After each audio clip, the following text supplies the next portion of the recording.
Blanche? Bonjour! Oh, bonjour, Blanche! Bonjour! Tu dis bonjour? Hein? C'est qui ça? C'est mon nouveau bébé. Oui, c'est mon nouveau petit bébé. C'est Blanche.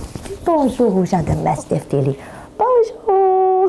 Du bébé d'amour. Oh oui, du bébé d'amour.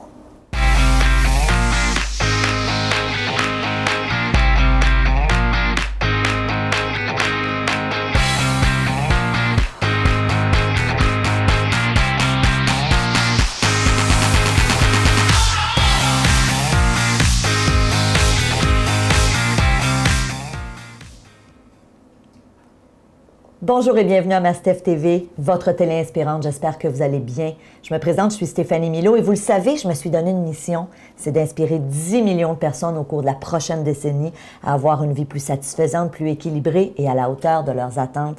Merci de faire partie de ces 10 millions de personnes. Et aujourd'hui, je vous parle de relations toxiques. Est-ce que vous avez déjà été aux prises avec quelqu'un qui était toxique dans votre vie, que ce soit en amour, que ce soit au travail, que ce soit en amitié, un membre de la famille? Peut-être que vous avez connu des gens qui étaient aux prises avec ce type de personnes dans leur vie. Et pour nous parler de ce sujet-là et nous donner des outils pour être capable de se sortir de ce type de relation, je reçois aujourd'hui Mme Marion Blick, qui est psychologue, auteure aussi d'un livre extraordinaire qui s'appelle « J'arrête les relations toxiques ». Marion, merci d'être là. C'est vraiment super de te recevoir. Je le disais dans la première entrevue, tu m'as enseigné il y a quelques années un cours de EFT, Emotional Freedom Technique. Tu es psychologue. Tu vis maintenant à New York, mais initialement, tu es européenne. Française. Française. Écoute, on discutait tout à l'heure et tu parles, bien évidemment, tu parles dans ton livre de comment justement sortir de relations toxiques. On va en parler dans quelques minutes. Très intéressant, tu relates dans ton livre qu'il y a différents styles d'attachement. 50% à peu près de la population serait de type sécure. Alors, la personne sécure, c'est la personne qui est bien, qui a eu un bon rapport dans son enfance avec sa mère. Tu nous dis qu'il y aurait un 25% de la population à peu près qui est évitant. Tu me disais peut-être un petit peu plus du côté de l'Europe? Ça serait possible, ça dépend des pays. OK. Oui. En Allemagne, tu me disais qu'il y avait beaucoup de gens évitants. Donc, les gens évitants, des gens qui se sont dit un jour, moi, je m'arrange seule. Peut-être parce qu'en quelque part, ma mère n'était pas présente ou elle était trop. Hein? Alors, évidemment, vous pourrez avoir tous les détails avec notre autre entrevue. Tu nous parles aussi d'un 20% fusionnel. Et ça, on en connaît tous, hein, des gens qui sont fusionnels. C'est souvent des gens à l'âge adulte qui rentrent dans des relations et qui sont hyper dépendants affectifs. Et finalement, un 5% de style chaotique. Donc, le style chaotique... C'est quand le parent a été à la fois dangereux et une source aussi d'attachement. Donc, ça donne un paradoxe où on va vers l'autre, mais on fait tout pour être abandonné, on est abandonné, on ne supporte pas, donc on est tout le temps, on n'est ni bien, ni avec, ni sans. Et c'est vraiment l'attachement le plus compliqué à solutionner, à guérir et à vivre. Donc, tout part de notre enfance, de notre relation qu'on a eue soit avec notre mère ou la personne qui nous a élevés, parce que tu le disais, ça peut être une nounou. Bon, les gens qui nous écoutent en ce moment et qui sont dans des relations toxiques, que ce soit au travail, que ce soit en amour. Marion, qu'est-ce qu'on peut faire, premièrement?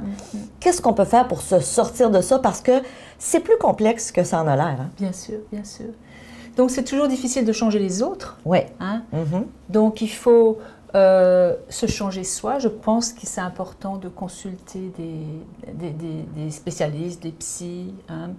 De lire. Moi, je donne très souvent des livres à lire. On parlait d'Isabelle Nazaraga. Il y a des hotlines aussi. Hein? Mais vraiment de se faire aider parce qu'il y a une telle déstabilisation à l'intérieur quand on est victime d'un pervers narcissique ou d'une relation toxique, on ne voit plus bien les choses. Donc c'est bien, je pense, que d'aller faire des séances de thérapie, et puis d'écouter aussi ses amis et sa famille. Hein? Je veux dire que si plus de 3 personnes vous disent quelque chose, c'est peut-être vrai. Donc, ça, c'est intéressant. Ce que tu dis, c'est que souvent, les gens autour de nous vont nous passer des commentaires. Absolument. Hein? Alors que nous, on le voit peut-être pas à ce stade-là. Bien sûr, bah, très souvent, si c'est une relation homme-femme où on est amoureux, donc et puis le manipulateur manipule, donc il est charmeur, vous avez fait des petits cadeaux, donc il a toute une surface d'amour et puis de séduction, puis en même temps derrière il fait son travail de manipulation. Donc si les gens vous font des commentaires, posez-vous des questions. Et j'imagine que le manipulateur, prenons exemple dans l'amour, s'il se rend compte qu'une de ses amies ne l'aime pas, il va avoir tendance à dire « tu devrais plus la fréquenter » parce que là, c'est une menace pour lui. Sûr. Parce que là, il doit se dire « elle voit clair dans mon jeu ». Absolument. Alors que mon amoureuse, elle ne voit pas encore rien. Là. Bien sûr. OK. Bien sûr. Donc, isolé. Isolement. Critique, hein? Tu parlais tout à l'heure de critique. C'est des gens qui vont te critiquer en face des autres. Ah, on sait maintenant, parce qu'il y a tout un mouvement d'une espèce de science de la relation amoureuse maintenant aux États-Unis avec Sue Johnson, John Gottman. On sait exactement, parce qu'ils ont observé des couples dans des laboratoires pendant 40-50 ans, on sait ce qui fait qu'une relation marche. Hein. Tout ce qui est critique et sarcasme est une communication complètement toxique. OK. Hein? Donc, on ne devrait jamais avoir des sarcasmes ou faire des sarcasmes à un enfant, à quelqu'un, à un employé. On sait que c'est toxique. Et la critique aussi. Hein? Donc, critiquer quelqu'un, c'est aussi excessivement toxique. Donc, dès qu'on voit qu'il y a une communication qui est pleine de ces choses-là, il faut tout de suite réagir. Hein? Et est-ce que ça, nécessairement... On peut le retrouver, oui, dans le couple, mais aussi en milieu de travail? Bien sûr. OK, donc un patron qui va dénigrer notre travail, qui... L'humiliation en public, ou ça peut être l'adoration en public et l'humiliation en privé, ou ça peut être l'humiliation dans un lieu de travail ou avec un enfant en public. OK. Hein, la honte est vraiment très manipulée. Est-ce qu'il y a des profils de personnalité qui ont plus tendance à tomber dans ce type de relation? Tu sais, on parlait au départ des gens qui sont sécures. Prenons un sécure. Est-ce qu'une personne qui a ce style d'attachement-là a moins de chances de tomber dans les mains d'un... Le sécure est bien dans ses baskets. Ouais. Hein? Il n'a pas besoin de contrôler l'autre, il n'a pas besoin de fusion, il veut être dans un rapport de respect, il peut comprendre l'autre, l'écouter, le voir. Hein? Donc, dès qu'un manipulateur s'approche d'un sécure, ou si un manipulateur fait une réflexion sarcastique ou une critique, le sécure va tout de suite réagir ou dire « bon, moi, j'ai pas trop envie d'être avec cette personne-là, je me sens pas bien. Hein? » Le sécure est en sécurité et en confiance avec lui et avec l'autre. Donc, il va repérer tout de suite ces gens-là et il va poser des limites. Hein? OK. Est-ce que le fusionnel est plus peut-être à risque? Bien sûr, parce que le fusionnel veut être aimé, a besoin de l'autre pour exister, a besoin, par exemple, un sécure qui est dans un milieu de travail toxique va partir, il pense qu'il peut retrouver du travail ailleurs. Hein. Parce que, donc sécure a une relation avec le fait d'avoir confiance en soi. Absolument. Et ne pas accepter aussi, j'imagine, certaines situations, des critiques, dire non. Je peux pas à 7 heures ce soir, je ne peux pas travailler jusqu'à 23 heures. Le sécure est bien, peut vraiment poser des limites claires. Hein. Ben, tu vois, je trouve ça intéressant. Et là, évidemment, moi, je me dis, j'essaie de me mettre dans la peau des gens qui nous écoutent. Quelqu'un qui nous écoute et qui se dit, oh, moi, je suis un fusionnel, ou moi, je suis un évitant, ou encore, je suis c'est désordonné, le dernier? Désorganisé. Désorganisé. Peut-on devenir sécure, même si... Tu sais, moi, je me dis, il y a eu des livres à l'époque qui disaient « tout se joue avant 6 ans ». Bon, mais là, si t'es rendu à 30 ans, là, est-ce que c'est peine perdue ou on peut travailler sur soi et passer de fusionnel à une personne sécure ou de évitant à sécure, oui? Donc maintenant, il y a de nouveau cette science qui peut voir, il y a des études qui ont été faites, on voit que les styles d'attachement perdurent dans le temps, et même on peut prévoir le style d'attachement des enfants des gens. Hein. C'est absolument fabuleux, oui. Hein. Okay. Donc, il y a une prédisposition, mais on peut anticiper comment va être une mère avec un certain style d'attachement. Donc maintenant, c'est tout nouveau, c'est relativement récent. Hein. Donc, ta question, c'était comment le changer? Oui. La personne qui nous écoute et qui dit « moi, je suis réellement fusionnel, je m'en rends compte, je suis indépendant affectif, je suis fusionnel », est-ce que cette personne-là peut croire qu'en travaillant sur elle-même, elle peut devenir sécure. Bien sûr. Moi, je pense que mon livre, justement, est un espèce de premier miroir. De nouveau, c'est pas une pathologie. Hein. C'est plutôt une adaptation à l'autre, une régulation de la distance à l'autre pour s'apaiser. Okay. Hein. Donc, je veux bien dire que, en fait, je dis que quelqu'un est fusionnel, mais c'est une personne qui a une tendance à... Donc, bien sûr, on peut le changer. On peut le changer en étant avec un sécure. Hein. On peut le changer avec un attachement. Tous les gens désorganisés, fusionnels ou évitants qui vont être dans un couple ou avec un patron sécure vont avoir tendance à sécuriser parce que, si vous voulez, c'est une danse. Hein? Fusionnel, ils vont être comme ça. Ouais. Pourquoi pas? Hein, il y a des gens qui font tout ensemble, ils vont au coiffeur ensemble. Est-ce qu'une relation comme ça peut fonctionner, fusionnel, à long terme? Il y a des gens qui sont fusionnels toute leur vie, ils travaillent ensemble, ils dorment ensemble, ils mangent ensemble. Et c'est correct pour les deux? Oui, il n'y a pas de pathologie. Évitant, c'est rare, hein, parce que... On se voit pas. Le pire, c'est évitant fusionnel, parce que le fusionnel ou la fusionnelle va vers l'évitant, mais lui, sa langue, il part. Hein, la fusionnelle, du coup, ou le repousse et il repart encore plus loin. Hein, donc, c'est le... Et puis, quand la fusionnelle se recule, ben, lui revient. Donc, c'est des... Il se chasse sans fin et c'est dramatique parce qu'il n'y a pas d'issue. Hein? Jamais un fusionnel va être satisfait par un évitant et jamais un évitant va supporter le degré de proximité d'un fusionnel. Donc ça, c'est le couple à éviter qui va nulle part et qu'on retrouve en thérapie de couple. Hein? Avec très souvent une femme fusionnelle avec un mari évitant. Hein? Ah, les femmes sont plus fusionnelles? Il y a un petit peu plus de femmes fusionnelles que d'hommes évitants. Donc, tu nous dis d'être avec quelqu'un de sécure, dans une relation, que ce soit professionnelle, amoureuse, même amicale, ça nous aide si on est, par exemple, un fusionnel ou un évitant ou même un désordonné. Bien sûr, désorganisé. Désorganisé, oui, pas désordonné, ça c'est d'autres choses. Bien sûr, parce que si vous voulez, si tu veux, le sécure ne va pas prendre personnellement les invasions du fusionnel ou les distances de l'évitant. Le sécure, il est bien. Hein? Il s'accorde de tout, il comprend tout et il ne va pas paniquer. Il est bien dans ses baskets, il a confiance, donc il va donner beaucoup de marge de manœuvre à l'autre. Hein? Ceci dit, ton livre, tu parles de relations toxiques. Donc là, je me mets à la place de la personne qui nous écoute, qui dit, oui, ça serait bien que je sois avec un sécure, mais en ce moment, je suis avec un narcissique pervers ou un manipulateur. Donc, c'est du travail sur elle. Tu nous disais consulter, faire des lectures, hein, entre autres, évidemment, j'arrête les relations toxiques, donc ton livre. Est-ce qu'il y a d'autres choses qu'on peut faire? Aller en thérapie. Aller en thérapie. Hein? Si vraiment... la relation est toxique avec un danger ou un danger émotionnel, hein, l'abus verbal pour les enfants n'est pas OK. Tout abus, toute violence, hein, j'ai un chapitre sur l'agressivité et la violence, on ne devrait jamais tolérer de violence verbale, de violence émotionnelle et de violence physique. Hein, même si c'est sous du sarcasme, ou dire « oh, j'ai pas fait exprès hein, », surtout avec les enfants ou devant des enfants. Donc, dès qu'il y a ces paramètres, ou dans le travail aussi, hein, il faut partir. Moi, je dis qu'il faut vraiment essayer de se faire aider, ou d'avocats spécialisés, ou de groupes, ou quitter son travail.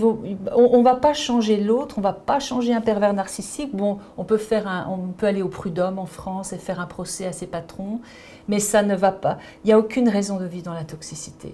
Et dans le fond, quand tu dis aller consulter, tu ne fais pas référence à amener aussi la personne toxique, là. Elle ne viendra jamais. Elle ne viendra pas. Hein? Ou elle viendra, si vous voulez, les évitants ou les personnes toxiques vont venir parce qu'il y a un jugement et ils ont besoin, dans leur manipulation pour avoir les enfants ou quelque chose, de faire bonne figure. Donc, ils vont venir 2-3 fois en thérapie, mais ils vont pas. C'est pas vraiment un désir. Il n'y a pas d'intention réelle de changer pour améliorer la relation. C'est des gens à la base qui sont mal intentionnés.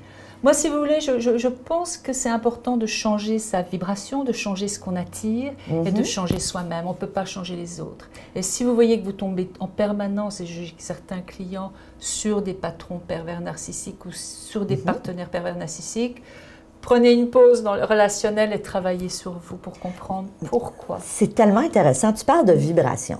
Donc, ce que tu dis, c'est que des gens qui répètent des patterns, qui se retrouvent dans 2, 3, 4, 5 relations amoureuses du genre, ou, comme tu dis, des patrons toujours, c'est pas un hasard, là. Ils sont pas juste malchanceux. C'est qu'ils ont dans leur vibration, ils attirent ça. C'est ça? Absolument. Là, j'avais une cliente, elle a un père pervers narcissique, elle est avec un mari pervers narcissique, elle n'a rien vu venir. Hein. Faites attention aussi aux gens qui se précipitent. Hein. Ils se précipitent, ils connaissent quelqu'un au bout de 3 semaines, ils laissent déménager chez eux, ils partagent leur compte en banque. Prenez du temps. On dit qu'il faut 2 ans pour connaître quelqu'un. Okay. Hein. Prenez du temps dans vos relations, prenez du temps avec votre travail avant de signer un contrat. Prenez du temps, hein, le temps un peu du sécure la fusionnelle a tendance à vouloir voir son copain tout le temps. Et je veux dire, prenez du temps, sortez avec vos amis, l'autonomie aussi, d'avoir des passions personnelles, des activités personnelles, de la liberté personnelle. C'est important. Hein. Tout ça, c'est sécure. Hein. Ouais. Parlons du couple.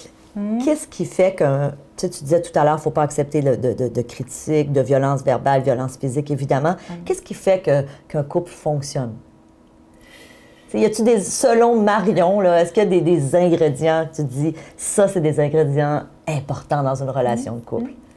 Donc, je pense qu'il y a dans une relation de couple, il faut déjà une attirance physique. Je pense que s'il n'y a pas d'attirance physique, ça va être difficile sur le plan sexuel. Hein. Et je pense qu'il faut, ça s'apprend à être en couple. On apprend l'autre, on apprend à connaître l'autre. Il y a toujours cette phase de tomber amoureuse ou tomber amoureux, il y a toutes les hormones. Mais il faut que ça retombe un petit peu et qu'on rentre dans une phase de conflit. Un couple, c'est 2 plaques tectoniques qui se rencontrent, des vies différentes, des cultures, des backgrounds différents. Donc, il va falloir que tout ça s'ajuste et il va y avoir des conflits. Hein. C'est absolument, John Gottman dans son laboratoire, les couples qui marchent très souvent ont des conflits en début. Okay. Hein. Et souvent on dit, ah non, il ne faut pas avoir de conflits. C'est important d'avoir des conflits et c'est important de savoir comment résoudre les conflits. Hein. Comment discuter, reculer un petit peu. Donc en fait, les bons couples sont ceux qui restent. Hein. C'est tout ce qui est l'attachement sécure en fait. Rester connecté, avoir des déconnexions comme un conflit. Hein. Tu veux bleu, je veux vert, on n'est pas d'accord, mais on reste connecté, on garde l'amour. Hein. Et ça peut être rester en contact, en discutant, en se touchant, mais pouvoir vraiment ne pas être d'accord, c'est super important. OK. Hein? Alors, les couples qui s'entendent surtout, selon toi... Il y a des couples qui sont naturellement, qui s'entendent surtout. Mais c'est bien aussi qu'il y ait des zones de conflit et d'autonomie. C'est souvent un signe de santé. Ça veut dire qu'on a son point de vue et on a sa propre personnalité. On a gardé son identité, on est capable de garder aussi nos opinions, même si l'autre n'est pas d'accord. Puis évidemment, hein, lorsque la vie avance, qu'on commence à avoir des enfants, qu'on se marie, qu'on habite ensemble, là aussi, il peut y avoir des ajustements. Hein? Bien sûr, c'est des épreuves que le couple doit vivre. Avoir des enfants, c'est certainement ce qui est le plus difficile dans un couple. Oui, oui. Ben, d'ailleurs, il y a beaucoup de couples qui se séparent dans la première année, hein, après avoir eu l'enfant. C'est difficile parce que la mère va tomber amoureuse de son enfant et les hommes se sentent dévastés, abandonnés, incompris. Donc, c'est d'ailleurs, John Gottman a tout un programme pour préparer les couples et ça devrait être à accueillir l'enfant. C'est toujours très difficile pour le père. Hein? Absolument. Ah, ben tu vois, moi, je pense que si on demandait à mon conjoint, je pense pas qu'il a trouvé ça si difficile, mais c'est peut-être... C'est bien, ça veut dire qu'il était aussi... il était très impliqué pas aussi. Narcissique, très impliqué. Ça dépend aussi de la mère. Il y a des mères qui en profitent pour arrêter les liens sexuels ou pour un peu se dégager de l'homme. Hein. Oui. Donc, qui arrête d'être femme pour et qui ne laisse pas aussi à l'homme jouer son rôle de père. Moi, j'ai vu ça souvent, des hommes dire... Je peux pas prendre le bébé, tu sais, c'est mon enfant, mais là, je suis pas assez compétent selon elle. C'est tellement intéressant, Marion. Donc, évidemment, je pense que ce que les gens doivent retenir, si vous êtes au cœur d'une relation toxique ou si vous connaissez quelqu'un qui est dans ce type de relation, ben tu le dis, hein, faire des lectures, en prendre conscience, je pense que c'est l'étape numéro 1. Absolument. Voir des lumières rouges. Si les gens autour de vous vous disent, tu disais 3 personnes ou plus qui te portent un commentaire, que ce soit sur ton conjoint, ta conjointe, ton patron ou un ami, déjà, ça devrait nous sonner une cloche. Évidemment, aller consulter. Absolument. Et ne pas essayer de changer l'autre, mais plutôt travailler sur soi. Absolument. Hein, c'est ce que je retiens, travailler notre... Donc, dans le fond, on veut tous tendre à être une personne sécure. Absolument. Est-ce qu'on peut dire que plus j'apprends à gérer mes émotions, Marion, plus je deviens sécure? Absolument. Oui. Hein? Je pense que les émotions, c'est la mère qui apprend à gérer les émotions, à les nommer, à les ressentir. Hein?